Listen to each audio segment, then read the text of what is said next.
ఏపీకి సంబంధించిన breaking news ఇది. ఏపీలో 6 రోజుల పాటు వర్షాలు కురిసే అవకాశం ఉందని వాతావరణ శాఖ తెలిపింది. పశ్చిమ మధ్య బంగాళాఖాతంలో అల్పపీడనం ఏర్పడే అవకాశం ఉందని వెల్లడించింది. ఈ ప్రభావంతో రాష్ట్రంలోని పలు ప్రాంతాల్లో భారీ వర్షాలు పడొచ్చని పేర్కొంది. పలు చోట్ల పిడుగులతో కూడిన తేలికపాటి నుంచి మోస్తరు వర్షాలు కురిసే అవకాశం ఉందని తెలిపింది. అయితే నేటి నుంచి కోస్తాంధ్రలో వర్షాలు పెరిగే అవకాశం ఉందని వాతావరణ నిపుణులు తెలిపారు.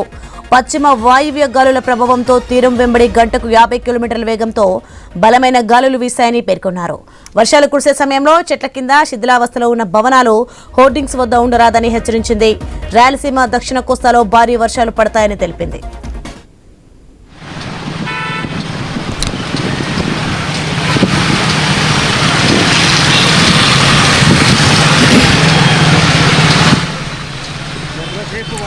ఏపీలో 6 రోజుల పాటు వర్షాలు కురిసే అవకాశం ఉందని వాతావరణ శాఖ తెలిపింది.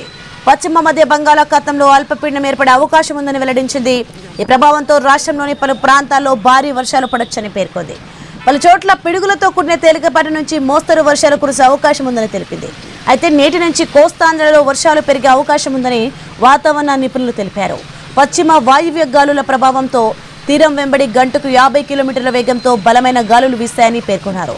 వర్షాలు కురిసే సమయంలో చెట్ల కింద శిథిలావస్థలో ఉన్న భవనాలు హోర్డింగ్స్ వద్ద ఉండరాదని హెచ్చరించింది.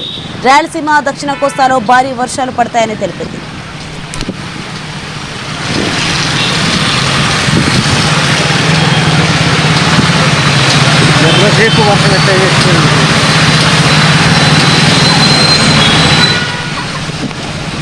ఇసుక ఏపీలో వర్షాలకు సంబంధించి మరింత సమాచారం మా ప్రతినిధి వర్మ ఫోన్లలో అందిస్తారు.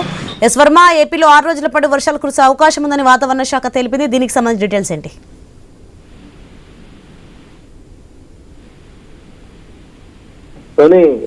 ఏపీలో మరో 6 రోజుల పాటు వర్షాలు కురిసే అవకాశం ఉందని వాతావరణ శాఖ అధికారులు చెప్తున్నారు. దీనికి సంబంధించి కూడా ఆగస్టు 13 అంటే ఎల్లుండి నాటికి అల్పపీడనం ఏర్పడే అవకాశం ఉందని వాతావరణ శాఖ హెచ్చరించింది. దీని ప్రభావంతో భారీ వర్షాలు కురిసే అవకాశం ఉన్నట్లు కూడా చెప్తున్నారు.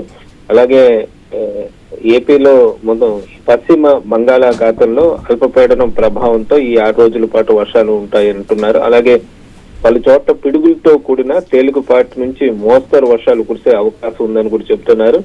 నేటి నుంచి కూడా కోస్తాంధ్రలో వర్షం మరింత పెరిగే అవకాశం ఉన్నట్టు భావిస్తున్నారు. గత 3 రోజులు 4 రోజులుగా కూడా ఇదే పరిస్థితి అయితే ఇటు కోస్తా జిల్లాలు, ఇటు గుంటూరు కానీ, ఇటు నెల్లూరు, ఇటు చిత్తూరు, ఈ రాయలసీమ జిల్లాలతో వరుసగా వర్షాలు కురుస్తున్న పరిస్థితి అయితే ఉంది. అలాగే వాయువ్య గాలుల ప్రభావంతో తీరం వెంబడి 50 కిలోమీటర్ల వేగంతో బలంగా గాలులు వీసాయని కూడా అధికారులు చెప్తున్న పరిస్థితి అయితే ఉంది. దీంతో వర్షాలు కురిసే సమయంలో చెట్ల కింద శిథిలావస్థలో ఉన్న భవనాల దగ్గర, హోర్డింగ్స్ దగ్గర ఉండకూడదని అధికారులు అయితే సూచిస్తున్న పరిస్థితి అయితే ఉంది. దీంతో జిల్లా యంత్రాంగాలు ప్రమాదమైన పరిస్థితి ఉంది.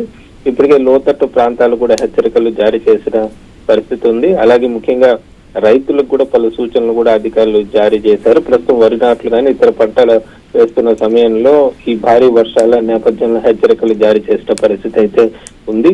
అల్పపీడన ప్రభావం అంటే 13వ తేదీ ఏర్పడే అల్పపీడనంతో మరో 5-6 రోజులు వర్షాలు అయితే తీరం వెంబడి 50 కిలోమీటర్ల వేగంతో గాలులు వీచే అవకాశం ఉండటంతో లోతట్టు ప్రాంతాల్లో కూడా అధికారులు అప్రమత్తం చేసిన పరిస్థితి అయితే ఉంది. మొత్తం మీద భారీ వర్షాల నేపథ్యంలో జిల్లాలో అధికారులు కూడా అప్రమత్తంగా ఉండాల్సిన ఏపీ ప్రభుత్వం సూచించిన నేపథ్యంలో దానికి తగ్గట్టుగా కూడా అధికారులు చర్యలు తీసుకుంటున్న పరిస్థితి అయితే ఉంది. Soni, right, thanks for information Varma.